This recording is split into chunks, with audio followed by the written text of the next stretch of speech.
In the quaint little town of Willowbrook, nestled between the lush green hills and a sparkling river, the residents lived a simple life. The town had a post office, a grocery store, a hardware store, and its pride and joy, the Willowbrook Savings Bank. The bank, though small, was known far and wide for its excellent service and strong community ties. One sunny afternoon, a scruffy-looking man strolled into the bank, his boots caked in mud and his unkempt beard framing a face that had seen many days under the sun. His name was Earl Buck Johnson, and he was known in town as the friendly yet reclusive hillbilly who lived on the outskirts of Willowbrook. Buck wore his trademark tattered overalls and a faded plaid shirt, while his beloved coonhound, Betsy, trailed behind him, wagging her tail happily. The bank's pristine marble floor and polished mahogany counters stood in stark contrast to Buck's disheveled appearance. As he ambled towards the teller's window, a few curious glances were cast his way, and some of the patrons discreetly moved aside, trying to put some distance between themselves and the grubby newcomer. Behind the counter, a young teller named Sarah, who had only recently started working at the bank, eyed Buck warily. Her professionalism wavered for a moment, but she quickly masked her apprehension with a forced smile. "How may I help you today, sir?" she asked, her voice quivering slightly. Buck scratched his head, a friendly grin spreading across his face. "Well, missy," he drawled, "I'd like to make a withdrawal from my account." He handed her a crumpled piece of paper with his account number scrawled on it. Sarah's eyes widened as she typed the account number into the computer. It belonged to the bank's most prominent account holder, someone whose wealth was rumored to be in the millions. A puzzled frown appeared on her face as she glanced back at Buck, who seemed completely oblivious to her disbelief. Feeling a sense of uncertainty, she discreetly pressed a small, hidden button under her desk, alerting the bank manager of a potential issue. Meanwhile, the bank security guard, a tall, muscular man named Hank, had been keeping a close eye on the situation. He noticed Sarah's concern and, with a furrowed brow, subtly adjusted his position, placing a hand on his belt in a show of authority. He was ready to intervene if necessary. Before Sarah could say anything, the bank manager, Mr. Thompson, approached them, having received the discreet signal from Sarah. He was a stern, middle-aged man with a neatly trimmed mustache and an air of importance. "Is there a problem here, Miss Sarah?" he inquired, eyeing Buck and Betsy warily. Sarah hesitated, unsure of how to proceed. "Well, Mr. Thompson, it's just that the account number provided by this gentleman, it belongs to one of our wealthiest clients. I just thought it was unexpected." Mr. Thompson raised an eyebrow, scrutinizing Buck and his shaggy dog. "Indeed," he replied, his voice dripping with skepticism. "I'm sorry, sir, but I'm afraid I cannot allow you to access this account. It is evident that you do not belong here, and I must ask you to leave the premises immediately." Buck's easygoing smile never wavered, but a glint of defiance shone in his eyes. "Now hold on a minute there, Mr. Thompson," he protested, his drawl becoming more pronounced. "I can prove to y'all that this here account is mine." But before Buck could even reach for his wallet, Mr. Thompson cut him off with a dismissive wave of his hand. "Sir, I don't think you understand the history and prestige of Willowbrook Savings Bank. We pride ourselves on our service to the community and the standards we uphold," he said, his voice firm and authoritative. "Since our establishment in 1924, we have been committed to providing a secure and professional environment for our clients. Our clientele includes some of the most respected individuals in this town and beyond," Mr. Thompson continued, his chest puffed out with pride. "And as the bank manager, it is my duty to ensure that the integrity of this institution remains intact." Buck listened patiently, his smile never fading, as Mr. Thompson went on about the bank's history and the importance of maintaining its image. The other customers in the bank watched the exchange with interest, murmuring amongst themselves. Even Betsy seemed to be paying attention, her ears perked up as she sat obediently by Buck's side. Finally, Mr. Thompson paused for breath, and Buck seized the opportunity to interject. "Well, sir, I appreciate your dedication to this fine establishment, but like I said, I can prove that I'm the rightful owner of that account, if you'd just give me a chance." Mr. Thompson frowned and shook his head. "I'm afraid that won't be necessary," he said dismissively, subtly hinting that he believed Buck was an imposter. He motioned for the security guard, a burly man named Frank, to come over. "Please escort this gentleman out of the bank. We don't need any disturbances here." Buck's smile faded slightly, but he didn't seem angry.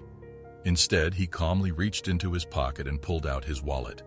"Now hold on, Mr. Thompson," he said, opening the wallet to reveal his ID.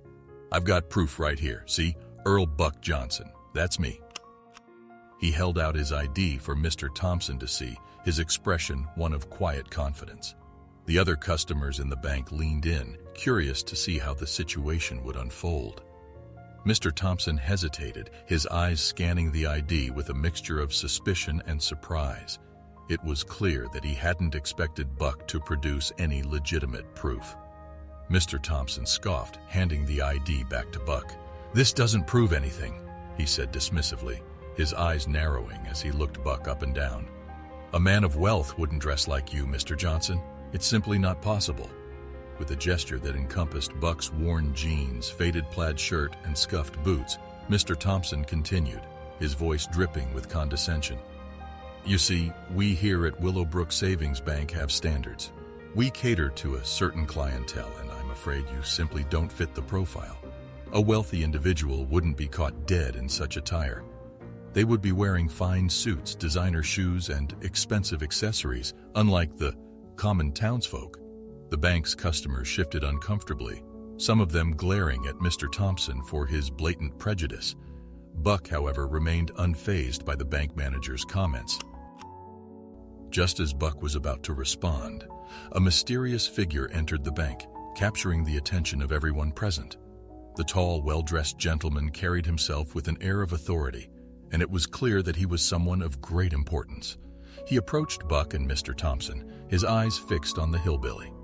"Excuse me," the man said in a deep, commanding voice, "but I believe I can clear up this situation." The man's tailored suit and polished shoes spoke of wealth and power, and even Mr. Thompson seemed to be taken aback by his sudden appearance. The man extended a hand towards Buck, who, after a moment of hesitation, shook it firmly. "My name is Reginald Montgomery," he introduced himself. "I am the majority shareholder and acting CEO of Willowbrook Savings Bank." A hush fell over the bank, and all eyes were now on the unexpected trio. Mr. Thompson, in particular, seemed utterly flabbergasted. "Mr. Montgomery, I was not aware that you would be visiting us today," he stammered, attempting to regain his composure. Reginald offered a reassuring smile. "No need for formalities, Mr. Thompson. I was in town for other business and thought I'd drop by to check on the bank. As for the matter at hand," he said, turning to Buck, "I can vouch for this gentleman. Earl Johnson is indeed the owner of the account in question." A wave of disbelief swept through the room and whispers filled the air. How could this unkempt hillbilly be the wealthy account holder everyone had speculated about? Seeing the incredulous expressions, Reginald chuckled. "You see, Earl here is not just any towns member. He is a self-made entrepreneur, having built a successful lumber business from the ground up.